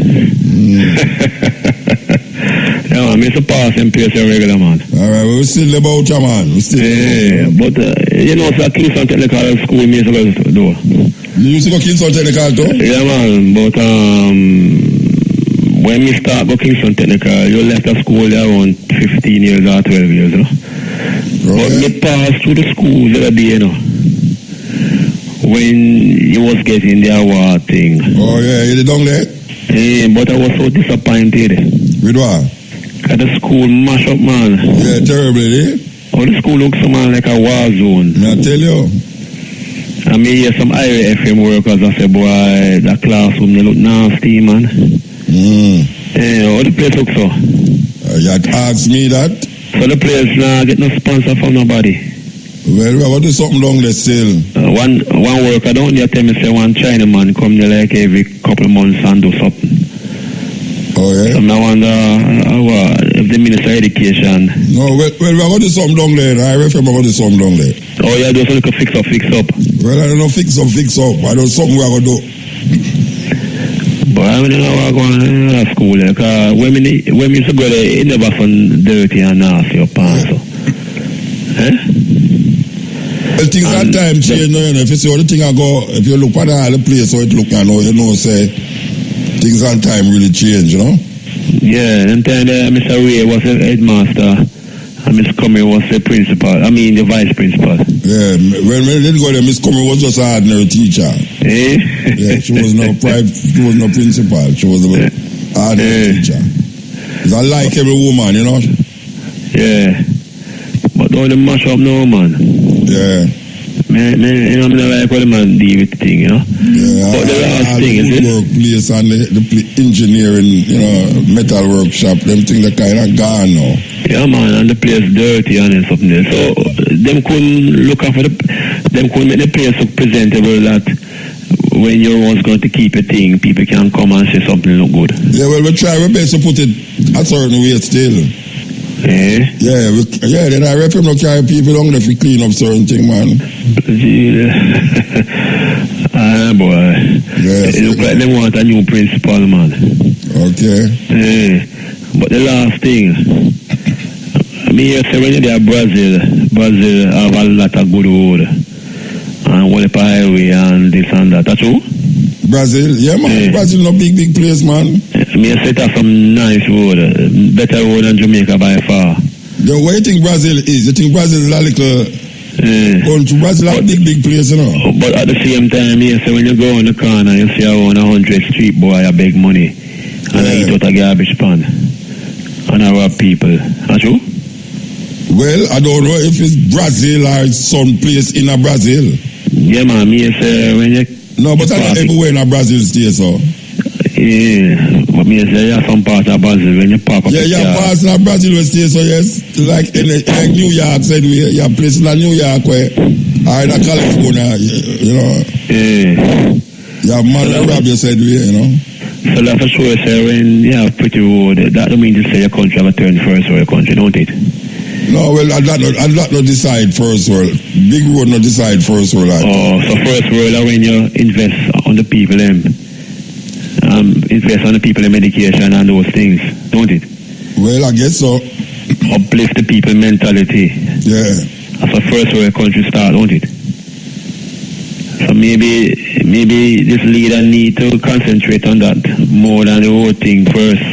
Well, him get the money from the Chinese, them to do it, so him have to do it. Oh, but him have to go on back and pay them back, don't it? I know him pay them back, and we pay them. Oh, we have to go pay them back. Okay, but I think him should have concentrate on getting some money to educate the ghetto people more. You know what I mean? Yeah. Yeah, because Jamaica have too much uneducated people and them have some uncivilized behavior. Yeah. So him need to work on that, you know. All right, sir. Give time. Yeah. Some more time, yes, sir. Yeah, man. Blessed, man. Blessed. This is the question that I refer. Yes, here. Cut in, step in. Yeah? Alabama, man, what go on? We are a long time, you know you're from, brethren. But I tell you, that's shame, man. Eh? You know, it's a shame, man, very real, man. I tell you, what kind of work you do, so, man? God. We're there, man. We're there, listen, man. We're there, make the program, YouTube, wherever we can get it. But so much thing I take place in there early, man. Every month, every day, every year, like that. You have to talk in the mic on the phone door. No, I say every month, every year, every day, something different happening in the world. Every, I tell you. So much things that go on. But really and truly, because the big up still on your awards and them things there, Alright. But I think you're not there, man. Not true. Normally we did the man. But we are listening still and, it's great, Yeah. Great. Remember the African Day where we have over UA, the club where we get some of the artifacts them to showcase. Oh, yeah, look at your sister. Yeah. But we're going on to say that even 100 already in the museum long there. Yeah. Where your sister get is nothing compared to where they done so man. Okay. Yeah. Great, man. Even my brother, man. We transform the one classroom and the passageway into a whole museum, Wow, beautiful, eh? Yeah, man. Like a trip to Africa right there and then. Yeah, Africa and my tour them and all them someday, Yeah, and bro, man, my brother called me and I said, boy, you just see the artifacts, I look to the hat. And I hat them, when you give me a hooper hat and the umbrella. So in Princess Men and umbrella, I say, okay. Yeah. Yeah, man, it just sounds fun. I great, we still dead for big up. I mean, a man to big up a man in your life, Yeah, man, we give thanks for it. Yeah, man, it work great. It helps people in a certain way. We have out there these certain things, we take a vegan lifestyle, we take a more social lifestyle, we live longer than we, Yeah. And, so me I say so much things are going on in the earth, bombing after bombing, shooting after shooting. Well, the one in Sri Lanka, they're terrible, man. Yeah, to the media looking into it and terrible, man. Terrible, and you say every week, but next month, what got next month again, or something come again and just on and the rapper, them, it's just them, get rid of them, the man, the star. And do some really good things to the black community out in California. Oh, that? The rapper, them kill, man. Nipsey Hussle. Oh, yeah. Yeah. I don't know what going on this again. I mean, I said Dr. Sabi too,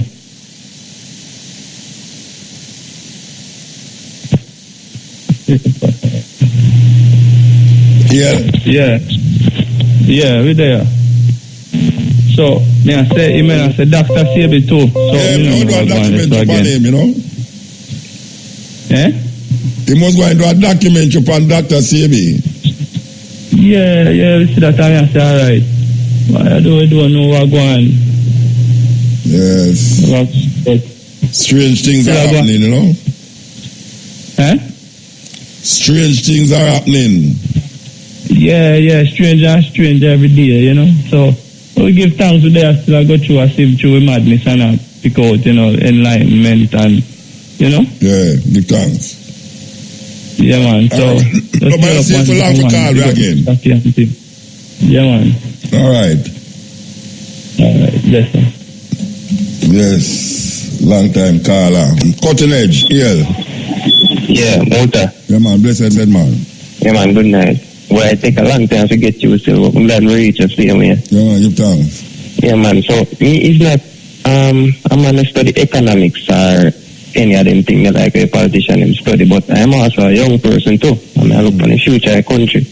And tonight, me here, Andrew Wallace make a statement, like him talk about one place in the Maga bill, provide jobs and so forth in Nagahead Park, Technology Park, or Portmore. So, he must say the Chinese will provide financing, and they value at $75 million. And when you don't know, they might got 130% in it. Factories Corporation of Jamaica own like 27 or 29%, and then the rest of it go owned by other investors. So I say, why China provide financing and yet them go own 30% of it when it's done? How that feasible? You mean 12%? You mean Jamaica have the lease in it? Well, you don't want to look so. If China will get 30 and then say, Factories Corporation. You know, so between China and Jamaica, and China will get 30, so that's 70. And they have some other people where they might call for invest. Out of St. Thomas. No man, not Head Park. I think I Portmore there. Because they have one at St. Thomas, so they might work one with the same Chinese thing. And they have one they might make a city out of Bernard Lodge. Okay, yeah, me go down one day. But the matter the highway down Westmoreland, so go a Savoy too. Yeah, and the Chinese say they might go build city in a Caymanas estate. I don't know if the same thing short about, but we have to find out that tomorrow still. So if Chinese that undertake so much work in our country, how the finance minister says we have to pay them off in a 10 year? That possible? Who will pay off in a 10 year? So Jamaica will pay off in debt to China in a 10 years. Never joke, man. Because I mean the highway with them deal the north to south highway, you know, $700 million for that the road they alone, you know. Look and when you talk about the other project them where them do like up a Mandela and so forth over Ireland, you know. Billions of US dollars that amount to, you know. Virgin, don't believe them. If you believe them, you must be some fool or something. Don't believe them, Virgin. No, I'm gonna believe them. What you have to do is look on whether China doing in other countries and see what happened to Jamaica. Yeah, man. Because I look on and I say, no, man, we don't study economics, but we can't pay China in a 10 years. Yeah. Can't pay them off. So they are at the hospital. The women are not getting to hospital because hospital. You need it because only one children's hospital and a town that day. So we appreciate what them are built, and we don't want nobody to listen to we, you know, like any government official right now and I say, why these people have get off the air with their foolishness. I come talk about Chinese this and Chinese that all they want Cabo, because they feel say a fight development, you know, and a fight development. As a Cabo say, you know, we want to leverage the relationship or the trading with China. It can't be that seen to be a one-sided deal with them. It must be fair trade. Yeah, man. Because them can't do one technology park and them go own 30% after them don't provide financing. I mean, America when them provide loan, you know, them provide no exorbitant interest rate, but at least you get to own the thing, but them a provide a loan and them a go and own it when them don't build it. You know, people are strategic. Only people are only going to little by little. That no means them now go take back their money and owe 30%, you know. It no means when them put in for their money, them now go make it back and then own 30%. Anyway, we could see where I go on, you know. Now, one more thing I want to touch upon before we go. I don't want to keep it too long because other people probably want to call it. Alisha, I think he might be Minister of Industry and Commerce, you know. He might talk about Roundup and he might say he need more information before he can ban Roundup. But me I say, what more information you could have need? I mean, you hear said, I don't know if him live under one Rakawa, but I'm sure no him supposed to at least hear about the lawsuit where one man in $239 million payout for Monsanto. And how much country will ban it. So what kind of more information him could have want before he decide to ban it on Jamaica? I saw the man that's staying in a virgin. You have to know that. I have to do the laugh sometimes. When I come in, I'm a joker. You don't care about the people's health, you know. I care about the people's health at all. But well, I have to just watch and see what going on still. I hope say you tackle some of the issue tomorrow on the daytime program, you know? Yeah, man. We want to find out if the Bernard Lodge city we have a bill, if it's the same Cayman as city where we hear the Chinese them to them have a bill. Or it's two different projects. Yeah, man, that ain't enough project, man. So I say, we have to pay them off in a 10 years. Project like project, man. Road like road, man. May I tell you, man. I tell you. Anyway, give thanks. Like worries, I guess I prosperity, not you? Yeah, man, of course. Give thanks. Alright, well, give thanks here, Muta. Yeah. Yeah, man. Yes. Blessed. Blessed Muta. Yeah, like the previous caller said, take a while to get to you still, but you never repeat the number yet. Which number? The number for calling. Oh. Search still. But congratulations with your award and what you've been doing. And with your permission, I'd like to do a poem. Yeah, man, do it now, go on, man. Blessed. I want to call the church thing. Everybody wants to go to heaven, but nobody wants to die. Could it be because heaven is here? Check. I wrote this to tug at your heart strings in the background as the blackberry pings. Another black boy's gone. The choir sings of a heaven in the sky. Who's got wings? Pastor's got a G4, courtesy of the collection plate. His heavens and earth, no wait. Patience is for the masses, no bait. And Jesus, he's been coming from ever since man I was awake. Till now in my memory she lives. Picture, state, what's your intention? Can I question God? She says, hell no. Heaven, yes. Till death comes, heaven, less. My girl, hug up your man if you're cold. Avoid the draft. But this is like Luby. Can I play with you, chess, booby? As the believers look at me like mad, moody, you know. But after days on Obama, there had to be a Rudy. I puff smoke in your cloudy eyes, doobie. Yeah, I did say I'm a tug at your heart, but I don't know if we have any left. Let's start. Here, take this book, it's holy. Close your eyes, let's pray. Don't ask when. Now open your eyes and check your pockets. It's holy. Oh man, the missionaries came to Africa with their Bible and told us to close our eyes and pray. And when we opened our eyes, we had their Bible and they had our land. Jomo Kenyatta, how do you pray? Churchonomics, the same trickle-up economics is not taught in most schools.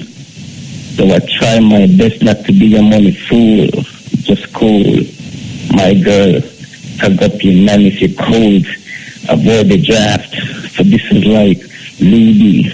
Can I play with you, chess, booby? As the believers look at me like mad, moody, you know. But after days on Obama, there had to be a Rudy. I puff smoke in your cloudy eyes, doobie. I went to church once, and the pastor collected offering 4 times. I still didn't see what he's offering. Spirits, rum, and wines. Jesus is coming. He screamed on the pulpit till his eyes were red, telling me what God said. Interpretation. I did learn how to read though. Oh, we cleared up his visions with colored greens. See what I mean? Lessons. He prayed. I paid for blessings. Who said God need money? Keep your wallet. Your soul's got holes. My girl, hug up your man if you're cold. Avoid the draft. So this is like Luby. Can I play with you, chess, booby? As believers look at me like mad, moody, you know. But after days on Obama, there had to be a Rudy. I puff smoke in your cloudy eyes, doobie. Yeah, in your cloudy eyes, doobie. Listen. Yeah, man. What poem name, brethren? They have email Muta, name Church Thing. Church Thing. Yeah. Yeah, man, a serious poem, brethren. Serious poem. I try to put in the work, brother. Yeah, man. Give thanks, brethren, yeah? Likewise. Keep all right. Work. Yeah, man, a well thought out poem that. Well thought out poem. Where were you there? Kellysa, where were you there now? We did back. Go forward to Kellysa. Here you go. Give thanks to the time and the moment. Give thanks to the energy. We will be back here at 2 o'clock for the stepping razor, the art of war.